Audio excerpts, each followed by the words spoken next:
people underestimate how much the world and the music industry and distribution and the business of it, how much of all that has just changed from 2004 to 2024. People have to remember, in 2004, there was no streaming. There was there wasn't even downloading, not legal. If you heard downloading, it was illegal. Yeah. Everyone was still buying CDs. This is pretty much the peak of the CD market in terms of the music itself. This is in hip hop around the time where, I mean, a lot of stuff was gangster rap, and then you had all the dance music. You had the snap music and the crunk and all this kind of stuff. That's kind of what was popping. It was Lil Jon. It was like it was all that was around the time when, yeah. So it might sound kind of odd to anyone who's, boy, maybe even under 30 to be hearing some of this stuff, but we hear all sorts of crazy stories about the music industry. I've been in the music world and the music business for a long time, but I've never actually been part of the industry. I've never worked with labels. I've never had a manager or an agent. I've always done everything DIY myself, partly because I'm aware of these type of stories. So it's kind of interesting to talk to someone who's been through that process and hear you describe it as one of the worst experiences of your life, and the fact that they want the creative control and you're not free at that point to do the reason you became an artist is because you want to express yourself and be real to yourself, and then they're trying to force people into these boxes. And I just feel like there's thousands, maybe millions of stories like that out there, and so it's just very interesting to hear it firsthand. I mean, it's crazy. And I was just like I said, my newest song, or my first song in 15 years, came out today. And I was in a space on X talking about it to people that, again, they have no insight into this, right? Because unless you've done it, all you know are what you've heard, and who knows what you've heard.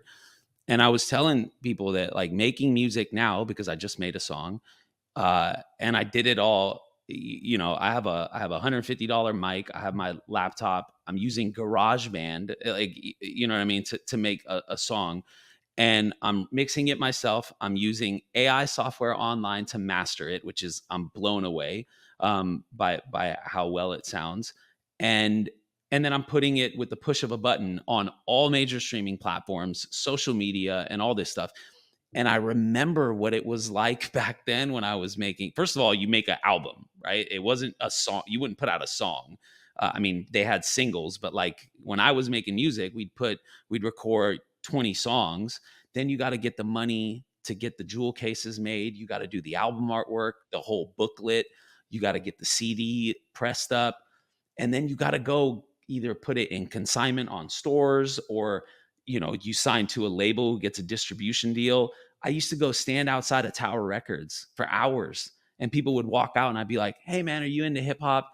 And if they'd give me the time of day, then I would like let them listen. I'd have my headphones and my CD player with me. I'd let them listen to it.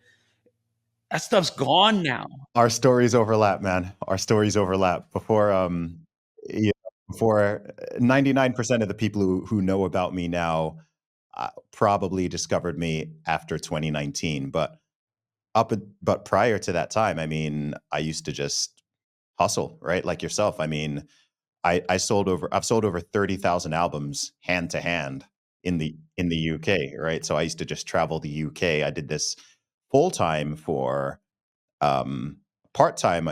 I did it from, I guess, 2006 to 2011, and then from 2011 to early 2019, it was full time. I was just a full time independent musician. I used to just spend all day, thousands of people a week, talking to them and selling, 100 plus CDs a week hand to hand. And then eventually I moved into the malls, and I used to have pop-up shops in shopping malls in the UK. So instead of just being out there on the street, you have to remember the UK weather is not very good. Instead of being out in the cold all the time, I'd actually be inside the mall, and I'd also be able to sell my t-shirts, hats, merchandise, all of that. And I did that from, that was my bread and butter from 2015 until the beginning of 2019, when stuff really started to pop off online. And I started this podcast. I put out my first book, and 2019 is when all these people started to discover me via social media, not just in the UK, but in the US and many other countries. So we've got a lot of parallels in our story here. So it's kind of fascinating to hear you saying all this. That's cool.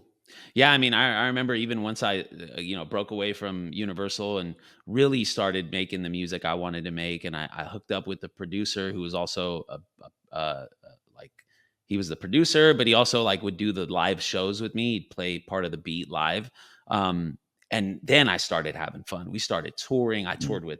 I did shows with Tech Nine. I toured with Collie Buzz. I did shows with Immortal Technique. Like these people, I did a song with the Grouch. I did shows with the Living Legends. Like these are people that I looked up to, like that I listened to their music as fans, and now I'm in a green room with these guys, so that was when I was like, this is what I wanted to do, right? I went through that stuff and I almost quit, but now I'm doing what I wanted to do. The only problem was I wasn't making any money. I was broke, you know what I Yeah. mean?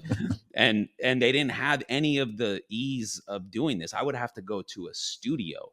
I record Mm. music in a closet right now and put it out, and it sounds better than it did. You know what I mean? Like I would have to go to a recording studio and book time and pay money. They didn't even have cameras on phones, like video. So like when I was doing shows, if we wanted footage, we'd have to hire like camera crews with the big old VHS Mhm. cameras. So it was just a different time. And I enjoyed it while I could. And then other things came up, opportunities, and that was the end of it. But today I put out a new track, first time in 15 years. So Awesome. I haven't heard I haven't heard the new track you put out today. I've listened to some of your older stuff, so I'm gonna have to check out the new song. What's it called? yeah, it's called "Where'd the Time Go," which is perfect because it's been 15 years. Mm. So I got so much feedback from it today on X and other people, and everyone seems to love it. Today's episode is brought to you by Sambrosa, the best way to get your 8 hours of rest. I met the owners of the company while they were on tour with Tucker Carlson, and their nighttime syrup has been a game changer for me. It's really effective to get your quality rest at night. Sambrosa contains a natural base of 7 organic herbs, honey, and a small amount of antihistamine. It's effective and soothing with no harsh chemicals, no high fructose corn syrup, no artificial colors or dyes, and it helps with nighttime allergies. Sambrosa is a family-owned company who share my values of faith, freedom, and integrity. I've been using their products since before they started sponsoring this podcast, so I can personally vouch for its quality. My listeners can try Sambrosa today and get 10% off by going to sambrosa.com/Zuby10. That's SAMBROSA.com/Zuby10 for 10% off. Try Sambrosa and wake up ready to embrace life's opportunities.